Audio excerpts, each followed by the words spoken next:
Ibig sabihin, alam niya. Tama rin naman yung sinabi niya dito, mga kabats natin. Kung sinumbong na ng tao na merong mga gumagamit sa pangalan mo, ano ang gagawin mo? Hindi mo naman papagalitan yung nagsumbong. Ang pagagalitan mo, yung taong gumamit sa pangalan mo. Dapat nga, i-reward mo pa yung nagsumbong sa'yo.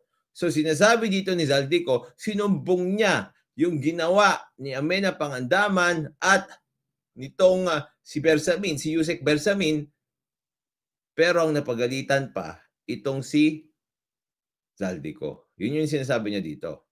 Oh.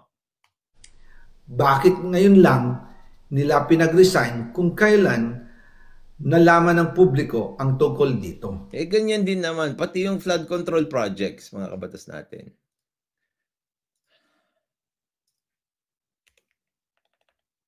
Yung yung flood control projects, mga kabatas natin, naalala ko, finiture ko yung Pangulo nung sinabi niya, ito.